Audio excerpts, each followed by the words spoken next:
नमस्कार. सुवर्ण भारतमध्ये आपल्या सगळ्यांचं स्वागत. मी रश्मी हिवरे. आजच्या काही ठळक व विशेष घडामोडी. आज गणरायाचे आगमन. 3 दिवसांपासूनच गर्दीने चंद्रपूरची बाजारपेठ फुलली. हारफुलांचे भाव देखील वाढले. आजपासून गणेशोत्सवाला सुरुवात होत असून चंद्रपूरची बाजारपेठ गेल्या 3-4 दिवसांपासून गर्दीने फुलली असल्याचे चित्र प्रत्यक्षात दिसून आले. बुधवारी आज गणरायांची घरोघरी प्रतिष्ठापना होत आहे. शहरातील सार्वजनिक गणेश मंडळांचे पदाधिकारी व कार्यकर्तेही गेल्या 2 दिवसांपासून आकर्षक मंडप डेकोरेशन करण्यात गुंतले आहेत.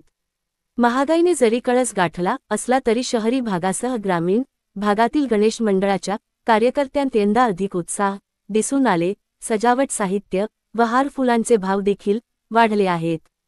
गणेश मूर्तीच्या किंमतीतही थोडी फार वाढ झाली. मिठाई व फळांच्या दुकानातही ग्राहकांची गर्दी वाढू लागली. आकर्षक सजावट गणेश मूर्तींना चंद्रपूर व उपराजधानी नागपुरात सार्वजनिक गणेश मंडळांकडून अधिक मागणी होत असल्याचे मूर्तिकार रुपेश तेलंग यांनी आमच्या प्रतिनिधीला एका भेटीत सांगितले. गणेशोत्सव हा भक्ती, उत्साह व ऐक्याचे प्रतीक आहे. या उत्सवामुळे शहरातील वातावरण 10 दिवस अतिशय भक्तिमय राहणार आहे.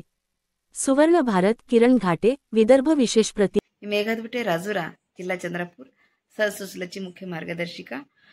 तुम्हा सर्वांना मी गौरी आणि गणपतीच्या खूप खूप मनापासून शुभेच्छा देते.